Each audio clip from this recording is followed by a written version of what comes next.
Kementerian Sosial Republik Indonesia telah menyalurkan bantuan sosial tunai atau BST kepada masyarakat yang membutuhkan.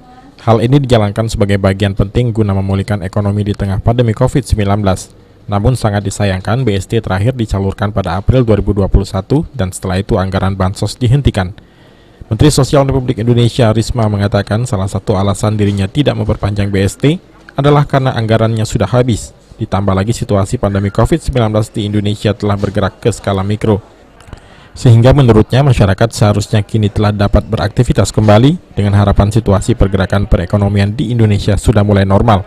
Namun misalkan di daerah tertentu masih ada warganya yang perlu ditolong, maka mereka masih bisa mengajukan ke pihak Kemensos dan akan dibantu dalam bentuk BPNT atau bantuan pangan non-tunai. Ada rapat di tempat lain, katanya akan diperpanjang 2 bulan untuk yang BST, tapi saya belum tahu.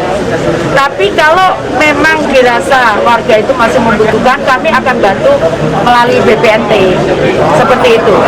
Bantuan kan ada 3 jenis, BST itu untuk COVID, kemudian kemarin sudah habis April, kemudian ada BPNT yang terus, kemudian PKH yang terus. Nah, kalau memang di sini daerah merasa masih ada yang membutuhkan di sini, silakan masukkan, usulkan di lewat daerah untuk kita bisa bantu BPNT.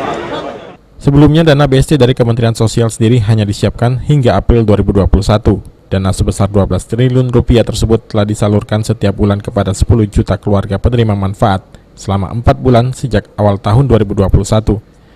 Per PKM menerima bantuan tunai sebesar Rp300.000 setiap bulan hingga April 2021 yang telah disalurkan melalui PT Pos Indonesia.